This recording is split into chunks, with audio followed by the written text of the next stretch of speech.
할렐루야. 아멘. 오늘도 거룩하고 복된 날 주의 전에 나오신 사랑하시는 성도님들 축복합니다.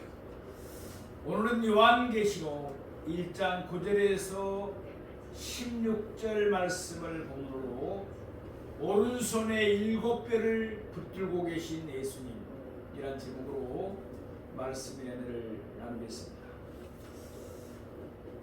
그저께 병원에 가봤더니 감기 환자들, 독감 환자들이 너무나 많이 있는 것을 보았습니다. 우리 사랑하시는 성도님들, 이제 기온차가 너무 크니까 특별히 건강관리 잘 하시기 바랍니다. 요한계시록의 첫 머리에 밝히고 있듯이 요한계시록은 예수님의 계시입니다. 요한계시록은 예수 그리스도를 우리에게 계시하는 성경입니다. 그러니까 요한계시록의 핵심은 예수 그리스도입니다. 예수 그리스도께서 요한계시록의 중심입니다. 예수님은 십자가에 죽으시기까지 하나님의 충성된 증인이 되셨습니다. 그러나 예수님은 죽은 자들 가운데서 먼저 다시 살아나셨습니다. 부활하셨습니다. 그리고 예수님은 땅의 임금들의 머리가 되셨습니다. 예수님은 지극히 높임을 받으셨습니다. 바로 이러한 예수님이 우리를 사랑하십니다. 전에도 예수님은 우리를 사랑하셨습니다. 지금도 예수님은 우리를 사랑하십니다. 앞으로도 예수님은 우리를 사랑하십니다. 우리를 향하신 예수님의 사랑은 영원하십니다. 예수님은 우리를 사랑하사 그의 피로 우리를 그 많은 죄악에서 구원하시고 하나님의 자녀 삼아 주셨습니다. 또한 예수님은 우리를 사랑하사 우리를 하나님 나라로 삼으셨고 또한 하나님 앞에서 우리를 제사장으로 삼으셨습니다.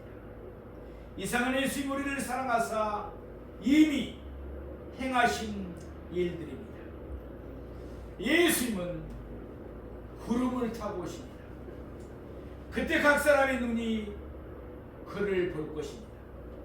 구원을 받은 사람도 있지만 구원을 받지 못한 사람들도 있습니다. 하나님의 말씀으로 하나님은 말씀으로 이 사실을 확증하셨습니다. 예수님이 구름을 타고 오시는 일은 예수님이 장차 하실 일입니다. 오늘 본문은 죽은 자들 가운데서 먼저 나신 예수님이 부활하신 예수님이 현재 하시는 일을 말씀하고 있습니다. 오늘 본문의 말씀을 세 대지로 자세히 상고하면서 은혜 받기를 원합니다. 지금도 우리를 위하여 사랑으로 역사하시는 하나님의 이루하심이 우리 모두에게 함께하기를 바랍니다. 첫째로 요한은 반모라는 섬에 있었습니다. 우리 오늘 본문 요한계시록 1장 9절 말씀을 보시겠습니다. 요한은 너의 형제요 예수의 한란과 나라와 참음에 동참하는 자 하나님의 말씀과 예수를 증언하였으므로 말미암아 반모라는 섬에 있었더니 아멘. 요한계시록을 저술한 사람은 기록한 사람은 사도 요한입니다. 물론 성령의 감동에 의해서 기록하였죠. 오늘 본문은 요한은 나라는 1인칭 대명사를 덧붙이고 있습니다. 마치 요한은 이와 같이 말씀하는 듯합니다.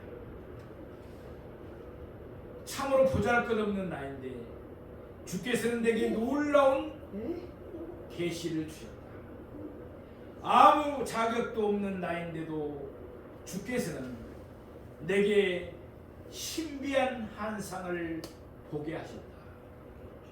그러기에 요한은 사도로서 그들에게 명하는 자세를 취하지 않았습니다. 또한 그는 장로로서 그들에게 가르치는 자세도 취하지 않았습니다. 너희 형제요. 요한은 자신을 그들의 형제로 낮추면서 다만 자기가 본 것을 그대로 증언하는 자세를 취했습니다. 이어서 요한은 또다시 자신을 낮추며 겸손하게 자신을 그들의 동료라고 불렀습니다. 예수의 환난과 나라와 참음에 동참하는 자. 동참하는 자라는 것은 곧 동료라는 의미입니다. 요한은 자신이 기록한 요한계시록을 읽고 듣고 그 가운데 기록한 것을 지키는 자들은 자신의 형제라고 또한 자신의 동료라고 불렀습니다. 그러면서 요한은 그와 그들이 다 함께 예수님 안에서 세 가지에 동참하고 있다는 사실을 밝히고 있습니다. 첫째, 그들은 환난에 동참했습니다. 당시 심한 박해로 인해서 많은 그리스도인들이 환난을 당하고 있었습니다. 이미 다른 사도들은 복음을 전하다가 다 순교했습니다. 요한만 살아남았습니다. 그러나 요한도 역시 환난을 당하여 밤모라는 섬에서 유배되어 기양살이를 하고 있었습니다. 둘째, 그들은 나라에 동참했습니다. 예수는 그들을 사랑하사 그의 나라로 삼으셨습니다. 이제 만왕의 왕이신 예수님은 사랑으로 그들을 늘 거느리십니다. 그러므로 그들은 예수님을 왕으로 섬기며 예수님의 다스리심을 받는 나라에 동참하고 있었습니다. 셋째, 그들은 참음에 동참했습니다. 그들은 신앙 때문에 환난을 당하고 있었습니다.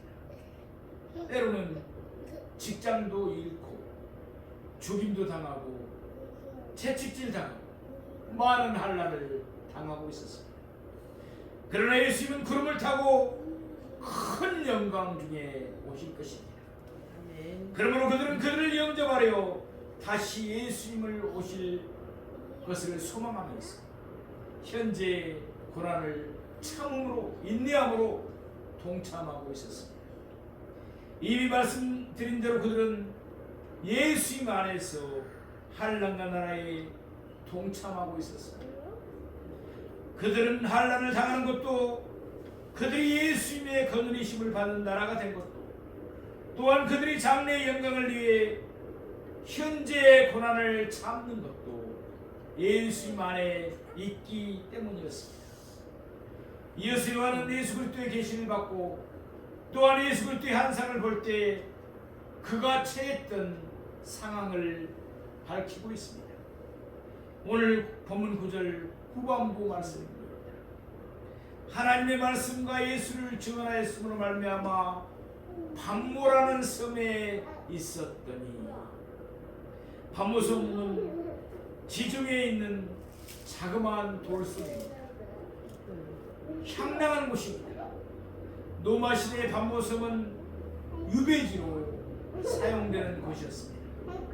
지금도 밤모섬이라는 이름을 그대로 쓰고 있습니다.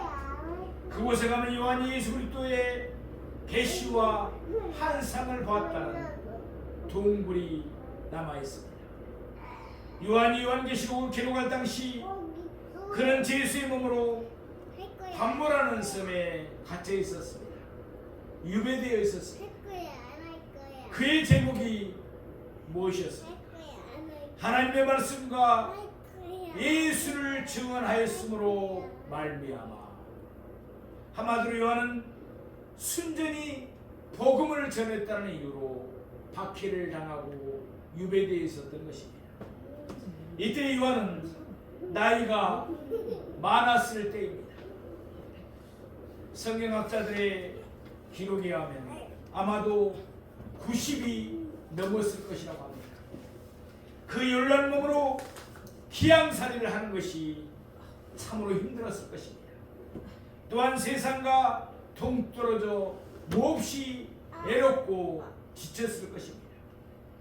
뿐만 아니라 교회와 성도들에 대한 염려도 끊이지 않았을 것입니다. 그러나 예수님은 요한을 고아처럼 내버려 두지 않았습니다. 예수는 그를 찾아주시고 그에게 놀라운 계시와 환상을 주셨습니다. 요한이 세상과 동떨어지니까 오히려 천국이 그에게 가깝게 다가왔던 것입니다. 이것이 바로 하나님의 방식이라는 사실을 우리는 잘 알아야 합니다. 사랑하시는 성도 여러분, 어려움에 처하셨습니까? 애로움을 겪고 계십니까? 주께서 가까우십니다. 아멘. 오히려 주님이 분명하게 보이시며 주님의 음성이 똑똑하게 들릴 때입니다. 눈을 들어 주를 보라. 눈을 들어 예수를 바라보는 우리 모두가 되기를 원합니다. 아멘. 둘째로 요한은 성령에 감동되었습니다. 오늘 요한계시록 1장 10절 말씀을 보겠습니다. 주의 날에 내가 성령에 감동되어 내 뒤에서 나는 나팔 소리 같은 큰 음성을 들으니. 아멘. 주의 날에 요한 예수 그리스도의 계시와 환상을 본 것은 주의 날, 그러니까 주님의 날이었습니다. 주의 날은 우리가 잘 아는 대로 안식 후 첫날, 곧 예수 그리스도께서 부활하신 날입니다. 우리는 그날을 줄여서 주일이라고 하고, 그리고 교회에 나와 하나님께 예배를 드립니다. 아마도 그날 요한은 예배를 드리다가 계시와 환상을 받았을 것입니다. 아마도 그때 요한은 성령에 감동되어 환상을 봤습니다. 꿈을 꾼 것이 아니었습니다. 깨어 있었기 때문입니다. 의식도 분명했습니다. 또한 상상의 나래를 펴고 있었던 것도 아닙니다. 요한은 성령님의 인도하심으로 초자연적인 영적인 체험을 하였던 것입니다. 여기 계신 우리 사랑하시는 성도님들도 저도 영적인 체험을 할 때가 있었을 것입니다. 이어서 보면 10절 후반부 말씀입니다. 내 뒤에서 나는 나팔 소리 같은 큰 음성을 들으니. 누구의 음성이었습니까? 요한이 예수님의 환상을 본 후에야 밝혀집니다. 요한계시록 1장 18절 말씀에서 밝혀지듯이 이때 요한은 예수님의 음성을 들었던 것입니다. 요한은 예수님의 음성이 그의 뒤에서 나는 것을 들었습니다. 아직 요한은 그의 눈으로 예수님의 환상을 보지 못했습니다. 다만 요한은 자기 뒤에서 나는 예수님의 음성만 들었을 뿐입니다. 요한의 뒤에서 들어가는 예수님의 음성은 두 가지의 특징을 가지고 있습니다. 첫째, 예수님의 음성은 나팔 소리 같았습니다. 출애굽기 19장 16절 말씀을 보면은 신의 산에서 들려오던 하나님의 음성도 나팔 소리와 같았습니다. 예수님은 하나님이십니다. 그러므로 예수님의 음성도 나팔 소리 같이 들리는 것은 당연한 일이 아닐 수가 없습니다. 둘째로 예수님의 음성은 컸습니다. 알아듣기 어려울 정도로 흐릿한 음성이 아니었습니다. 장아마리만큼 큰 음성이었습니다. 그러므로 요한은 그 음성이 명하는 말씀에 거역할 수가 없었을 것입니다. 이어서 요한이 들은 음성의 내용이 구체적으로 밝혀집니다. 우리 오늘 보면 요한계시록 1장 11절 말씀을 보겠습니다. 이르되 내가 보는 것을 두루마리에 써서 에베소, 서머나, 버가모, 투아디라, 사대, 빌라델피아, 라오디게아 등 7 교회에 보내라 하시기로. 아멘. 요한의 뒤에서 나는 나팔소리 같은 큰 음성이 먼저 이와 같이 요한에게 말씀하였습니다. 내가 보는 것을 두루마리에 써서 예수님은 요한이 보는 환상을 두루마리에 기록할 것을 명하셨습니다. 참고로 헬라어 원어 성경을 보면 여기서 두루마리는 양피지로 만든 것을 가리키지 않습니다. 파피루스, 곧 종이로 만든 것을 말합니다. 그러니까 요한은 그가 본 환상을 종이로 둥글게 만든 두루마리에 기록하도록 명함을 받았던 것입니다. 요한의 뒤에서 나는 나팔소리 같은 큰 음성은 계속해서 말씀했습니다. 에베소, 서머나, 버가모, 두아디라, 사대, 빌라델피아, 라오디게아 등 7 교회에 보내라. 예수님의 명에 따라 요한은 그가 본 환상을 두루마리에 써서 7 교회에 편지로 보내야 했습니다. 이들 7 교회는 아시아, 곧 지금의 투르키, 전에 국명은 터키였죠. 서부에 이치에 있었습니다. 물론 그 당시 소아시아는 도로와 골로새, 히에라폴리 등의 교회도 있었습니다. 그러나 7은 안전수이기 때문에 이들 7 교회만으로도 모든 교회들을 대표하여 상징할 수 있었습니다. 이들 7 교회가 기록된 순서는 지리적이었다고 여겨집니다.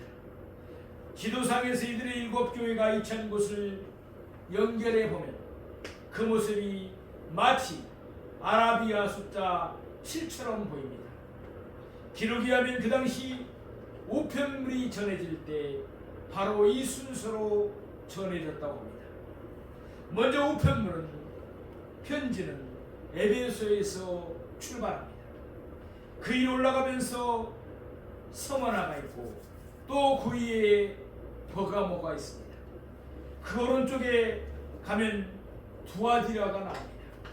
그러고 그 밑으로 사대, 빌라델피아, 라오디게아를 차례대로 거쳐서 다시 에베소로 돌아오게 됩니다.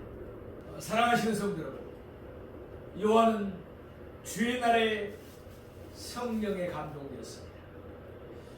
오늘 예수님이 부활하신 날에 우리도 성령에 감동되시기를 바랍니다. 그래서 우리를 찾아오시는 예수님을 밝히보며 또한 말씀을 통해 들려주시는 예수님의 말씀을 분명하게 듣는 우리 모두가 되기를 원합니다. 셋째로 요한은 몸을 돌이켜 환상을 봤습니다. 우리 요한계시록 1장 12절 말씀을 보겠습니다. 몸을 돌이켜 나에게 말하는 음성을 알아보려고 돌이킬 때 7 큰 촛대를 보았는데. 아멘. 요한은 그의 뒤에서 나는 나팔소리 같은 큰 음성을 들었습니다. 또한 그 음성이 말씀하시고 명하는 소리도 들었습니다. 이에 요한은 그의 몸을 돌이켜서 그에게 말하는 음성을 알아보려고 했습니다. 이는 요한의 자연스러운 반응이었겠죠. 요한이 몸을 돌이켜 처음으로 본 환상은 7 금촛대였습니다. 요한계시록 1장 20절 말씀처럼 7 촛대는 7 교회를 가리킵니다. 교회는 세상을 밝히는 빛입니다. 더군다나 교회는 금촛대입니다. 예수님이 자기 피로 사신 교회이기 때문에 교회는 금과 같이 귀한 것입니다. 요한계시록 1장 13절 우리 본문 말씀을 보시겠습니다. 촛대 사이에 인자 같은 이가 발에 끌리는 옷을 입고 가슴에 금띠를 띠고, 계속해서 하는 인자 같은 이가 촛대 사이에 계신 것을 보았습니다. 인자 같은 이는 누구를 말합니까? 예수님을 가리킵니다. 예수님은 그의 교회와 늘 함께 하시며 그의 교회를 친히 돌보아 주십니다. 예수는 결코 우리를 버리지도 아니하시고 우리를 떠나지도 아니하십니다. 예수는 발에 끌리는 옷을 입으시고 가슴에 금띠를 띠셨습니다. 이는 구약시대에 대제사장이 입는 예복이었습니다. 예수는 우리의 대제사장이 되셨습니다. 지금도 끊임없이 우리를 위해서 간구하십니다. 예수는 하나님 앞에서 우리의 대언자가 되십니다. 우리 오늘 본문 요한계시록 1장 14절에서 15절 말씀을 함께 보시겠습니다. 그의 머리와 털의 희희가 흰 양털 같고 눈 같으니 그의 눈은 불꽃 같고 그의 발은 풀무불에 단련한 빛난 주석 같고. 아멘. 예수님의 머리와 털의 희기는 흰 양털같이 눈 같았습니다. 예수님이 연료하셔서 백발이 되셨다는 뜻이 아닙니다. 너희의 죄가 조금 같을지라도 눈과 같이 희어질 것이고 지름같이 붉을지라도 양털같이 희게 되리라. 양털과 눈은 순결과 거룩함을 뜻합니다. 또한 예수님의 눈은 불꽃 같았습니다. 예수님은 교회를 불꽃 같은 눈으로 살피고 계셨습니다. 교회의 순결을 지키시기 위해서였습니다. 예수님의 눈에서는 레이저와 같은 불꽃이 나오고 있었습니다. 그러므로 예수님의 눈앞에 드러나지 않을 것은 아무것도 없다는 것입니다. 이어서 예수님의 발은 풀무불에 단련한 빛난 주석 같았습니다. 마치 갓 풀무불에서 나온 것처럼 계속해서 빛나고 있는 주석과 같았습니다.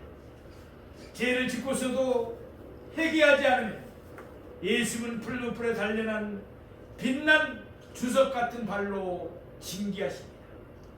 교회의 순결을 위해서입니다. 우리 오늘 요한계시록 1장 15절 후반부 말씀을 보겠습니다. 그의 음성은 많은 물소리 같으며. 아멘. 앞서 요한은 그의 뒤에서 나는 나팔소리 같은 큰 음성을 들었습니다. 이제 그가 예수님의 한상을 보면서 듣는 예수님의 음성은 많은 물소리와 같았습니다. 마치 지중해의 큰 파도들이 끊임없이 밀려와서 밤모섬의 암석들을 때리며 내는 소리와도 같았습니다. 에스겔 43장 2절 말씀을 보면 하나님의 음성은 많은 물소리와 같았습니다. 또한 오늘 본문의 말씀과 같이 예수의 음성도 많은 물소리 같았습니다. 예수님은 하나님이시기 때문입니다. 지금도 예수님은 권세 있는 말씀으로 그의 교회들을 인도하고 계십니다. 우리 오늘 보면 요한계시록 1장 16절 말씀 보시겠습니다. 그의 오른손에 7 별이 있고 그의 입에서 좌우에 날선 검이 나오고 그 얼굴은 해가 힘있게 비치는 것 같더라. 아멘. 예수의 손에는 7 별이 있었습니다. 요한계시록 1장 20절 말씀처럼 7 별은 7 교회의 사자를 가리킵니다. 교회의 사자는 교회를 대표하는 자입니다. 지금 같으면 담임 목사들입니다.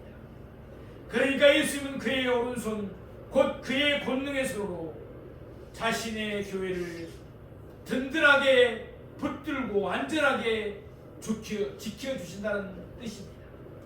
이어서 예수님의 입에서는 좌우에 날선 검이 나왔습니다. 요한계시록 2장 16절 말씀입니다. 그러므로 회개하라. 그리하지 아니하면 내가 내게 속히 가서 내 입의 검으로 그들과 싸우리라. 이는 예수님이 7 교회 가운데 하나인 버가모 교회에게 하신 말씀입니다. 예수님은 교회를 어지럽히는 자들에게 회개하라고 명하십니다. 아니면 예수님은 그의 입의 검으로 그들과 싸우실 것입니다. 하나님과 예수님과 싸워서 누가 이기겠습니까? 예수님을 이길 자는 아무도 없습니다. 좌우의 날선 검이기에 아무도 그 검을 피할 수가 없습니다. 예수님은 교회를 지키시기 위해서 교회에 해를 끼치는 자들을 심판하시는 것입니다. 마지막으로 예수님의 얼굴은 해가 힘있게 비치는 것 같았습니다. 마치 구름 한 점 없는 한낮의 태양처럼 예수님의 얼굴은 눈부시게 찬란한 빛을 비추고 있었습니다. 말하자면 예수님의 영광이 교회 안에서 또한 교회를 통하여 밝히 드러나고 있다는 의미인 것입니다. 요한은 예수님의 환상을 통해서 예수님이 교회와 함께 늘 함께 하시고 계속해서 역사하심을 깨달았습니다. 예수님은 교회를 위해서 간구하십니다. 우리를 위해서 간구하신다는 것입니다. 교회를 깨끗하게 하십니다. 말씀으로 교회를 인도하십니다. 교회를 지키십니다. 우리를 지키신다는 것입니다. 그리고 교회를 통하여 영광을 드러내십니다. 오늘 우리는 본문의 말씀을 세 대지로 나누어 상고해 보았습니다. 첫째로 요한은 pat모라는 섬에 있었습니다. 둘째로 요한은 성령에 감동되었습니다. 셋째로 요한은 몸을 돌이켜 환상을 보았습니다. 요한은 pat모 섬에서 성령에 감동되어 예수의 환상을 보았습니다. 사랑하시는 성도, 예수의 사랑을 말할 때 많은 사람들이 십자가에 달려 죽으신 예수님만을 생각합니다. 우리는 구름을 타고 다시 오실 재림하실 예수님도 사모해야 합니다. 더 중요한 것은 지금도 살아계셔서 우리 가운데서 역사하시는 예수님과 교통하는 일입니다. 예수님은 우리와 함께 하십니다. 아멘. 우리를 위하여 늘 간구하십니다. 아멘. 우리를 깨끗하게 하십니다. 말씀으로 우리를 인도하십니다. 아멘. 우리를 지키십니다. 아멘. 우리를 통하여 영광을 나타내십니다. 아멘. 그럼 우리는 구원의 통로로, 축복의 통로로, 영광의 도구로 날마다 쓰임받기를 소망합니다. 아멘. 다시 한번 이 사실을 깊이 깨닫고 예수님을 더욱 사랑하는 우리 모두가 되기를 주님의 이름으로 축원드립니다.